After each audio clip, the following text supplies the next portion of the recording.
दशहरा या विजयदशमी का त्यौहार हम बड़ी धूमधाम से मनाते हैं। असत्य पर सत्य की विजय। भगवान राम ने इसी दिन रावण का वध किया। इसे असत्य पर सत्य की विजय के रूप में मनाया जाता है। इसीलिए इस दशमी को विजयदशमी के नाम से भी जाना जाता है। दशहरा वर्ष की 3 अत्यंत शुभ तिथियों में से एक है। अन्य 2 हैं चैत्र शुक्ल एवं कार्तिक शुक्ल। इस दिन लोग नया कार्य प्रारंभ करते हैं। इसी दिन शस्त्र पूजा, वाहन पूजा भी की जाती है। आइए जानते हैं विजयदशमी के बारे में और भी ढेर सारी बातें। प्राचीन काल में राजा इस दिन विजय की प्रार्थना कर रण यात्रा के लिए प्रस्थान करते थे। दशहरा का पर्व 10 प्रकार के पापों काम, क्रोध, लोभ, मोह, मद, मत्सर्य, अहंकार, आलस्य, हिंसा और चोरी जैसे अवगुणों को छोड़ने की प्रेरणा हमें देता है। आइए जानते हैं दशहरे शब्द की उत्पत्ति के बारे में। दशहरे शब्द की उत्पत्ति दशहरा या दशहरा शब्द दश एवं अहान से बना हुआ है। दशहरा उत्सव की उत्पत्ति के विषय में कई सारी कल्पनाएं की गई हैं। कुछ लोगों का मत है कि यह कृषि का उत्सव है। दशहरे के कई सारे सांस्कृतिक पहलू भी हैं। हमारा भारत एक कृषि प्रधान देश है। जब किसान अपने खेत में सुनहरी फसल उगाकर अनाज रूपी संपत्ति घर लाता है तो उसके उल्लास और उमंग का ठिकाना ही नहीं रहता। इस प्रसन्नता के अवसर पर वह भगवान की कृपा को मानता है और इसे प्रकट करने के लिए वह पूजन करता है। तो कुछ लोगों के मत के अनुसार यह रण यात्रा का द्योतक है, क्योंकि दशहरे के समय वर्षा समाप्त हो जाती है, नदियों में बाढ़ थम जाती है, धन आदि सहेज कर रखने वाले जगह पर रख दिए जाते हैं। इस उत्सव का संबंध नवरात्रि से भी है। आइए जानते हैं कैसे और सुनते हैं ये कहानी। दानव वंश की शुरुआत धनु से हुई। उसके 2 जुड़वा पुत्र हुए, रंभ और करम्भ। एक दिन वो दोनों दानु के पास गए। रंभ ने कहा, हे पिताजी, हमारा क्या कर्तव्य है, बताइए। हे पुत्र रंभ, मुझे एक पोता चाहिए जिसको अमरता का वरदान हो। जो आज्ञा पिताजी। ऐसा कहकर दोनों तपस्या के लिए निकल गए। रंभ ने 5 हवन कुंड लगाकर पेड़ के ऊपर बैठकर तपस्या शुरू की। ओम श्री अग्निदेवताय नमः। ओम श्री अग्निदेवताय नमः। करम्भ जलमग्न होकर तपस्या करता है। ओम श्री जल देवताय नमः। ओम श्री जल देवताय नमः। रंभ और करम्भ की तपस्या के बारे में इंद्रदेव को पता चल जाता है।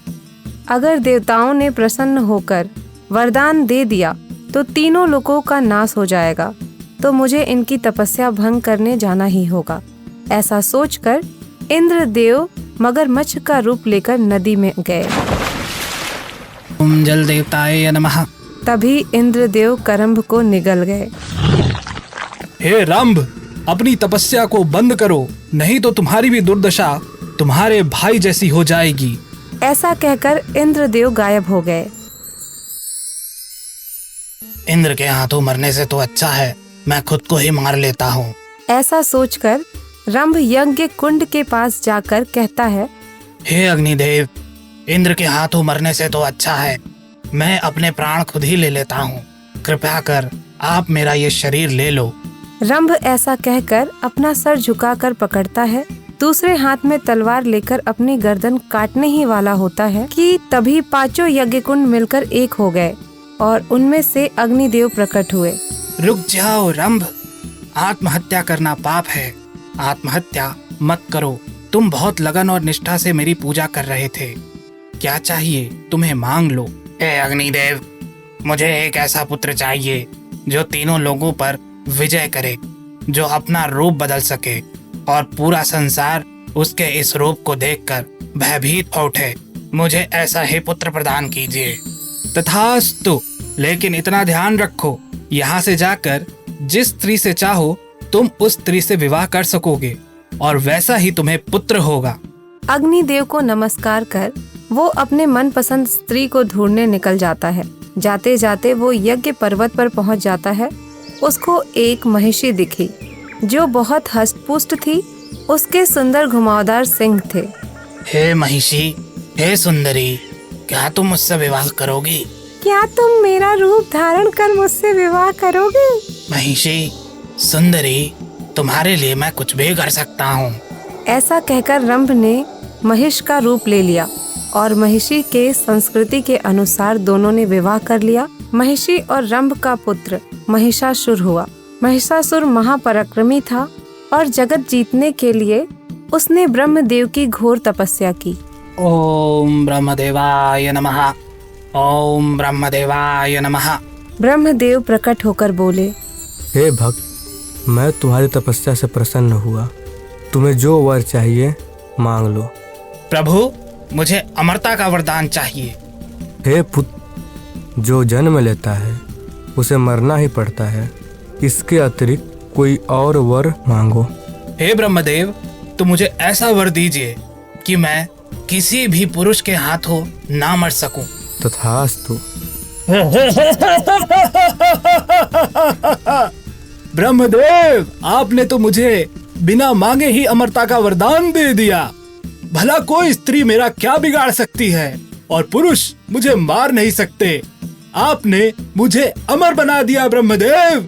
महिषासुर ने सारे राक्षसों को इकट्ठा किया और देवताओं के पास जाकर उन पर आक्रमण कर दिया।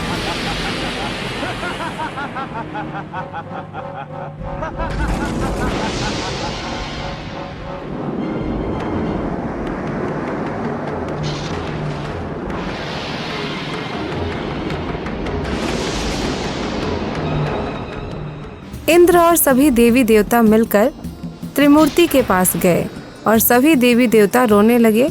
त्राहिमाम, त्राहिमाम, त्राहिमाम। प्रभु रक्षा करें, प्रभु रक्षा करें, प्रभु रक्षा करें। त्राहिमाम, त्राहिमाम, त्राहिमाम। तब ब्रह्मदेव ने कहा, हम सबको अपने तेज को मिलाकर एक स्त्री का निर्माण करना होगा जो महिषासुर का विनाश करेगी। तब ब्रह्मदेव के शरीर से एक लाल रंग की रोशनी निकली, शिव के शरीर से सफेद रंग की रोशनी निकली और लाल रंग की रोशनी से मिल गई। विष्णु के शरीर से नीली रोशनी निकली और इसी तरह सारे देवी देवताओं के शरीर से रोशनी निकलकर उसमें मिल गई। ये सारे हिमालय पर्वत पर जाकर एक अद्भुत तेजस्वी स्त्री में बदल गई। वो 10 हाथ वाली आदि शक्ति रूप देवी दुर्गा जी थी। फिर सारे देवी देवताओं ने देवी दुर्गा जी से प्रार्थना की, हे देवी, हमारी रक्षा करो। हे देवी, हमारी रक्षा करो, महिषासुर का अंत करो। सभी की प्रार्थना सुन देवी दुर्गा महिषासुर का विनाश करने के लिए चल पड़ी। जब महिषासुर को ये पता चला कि एक स्त्री उनसे युद्ध करना चाहती है, तो युद्ध करने के लिए महिषासुर देवी दुर्गा के पास चला गया। हे सुंदरी, हे नारी, तुम क्यों मुझसे युद्ध करती हो? मेरी पटरानी बनो, मेरे साथ सुख का जीवन बिताओ। मेरे जैसा वीर पुरुष तुम्हें कहीं और नहीं मिलेगा। तुम वीर हो या नहीं, ये तो मेरा निर्णय होगा। अगर तुम वीर हो तो मुझसे युद्ध में विजयी होकर दिखाओ। अगर जीत गए तो मैं तुमसे विवाह करूंगी। दोनों के बीच घोर युद्ध होने लगा। कभी वो शेर बनता, कभी हाथी, और इस तरह रूप बदल बदल कर देवी माँ से घोर युद्ध करने लगा। आखिर में महेश बनकर अपनी सींग से पहाड़ों को उठाकर इधर से उधर फेंकने लगा।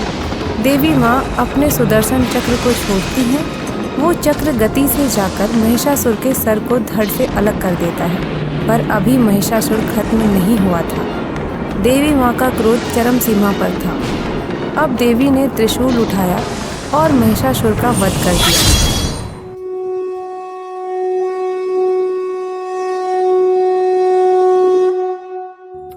इस तरह महाशक्ति के हाथों क्रूर शक्ति का विनाश हुआ और बुराई पर अच्छाई की जीत हुई। ये युद्ध 9 दिन और 9 रात्रि चला। अंततः क्वार मास के शुक्ल पक्ष के 10वें दिन माँ दुर्गा ने महिषासुर का वध कर दिया था। इसलिए दशहरा को नवरात्रि या दुर्गोत्सव के रूप में भी मनाया जाता है और माँ के विभिन्न रूपों की आराधना की जाती है। दोस्तों, दशहरा शब्द संस्कृत भाषा से लिया गया है। दश का अर्थ है दशानन, यानी 10 मुखों वाले रावण से है, और हरा का संबंध रावण को राम जी से मिली पराजय से है। और इसी दिन को प्रभु श्री राम ने राक्षस रावण का संहार किया था। इसलिए इस पर्व को बुराई पर अच्छाई के लिए मनाया जाता है। इसलिए दशहरा पर्व को विजयादशमी के नाम से भी जाना जाता है। आप सभी सिंगरौली सोनभद्र वासियों को रेडियो ऊर्जा की तरफ से नवरात्रि और दशहरा के त्योहार की ढेर सारी शुभकामनाएं। सुनते रहिए आपका अपना रेडियो ऊर्जा FM 89.6। ऊर्जा धानी आपकी वाणी।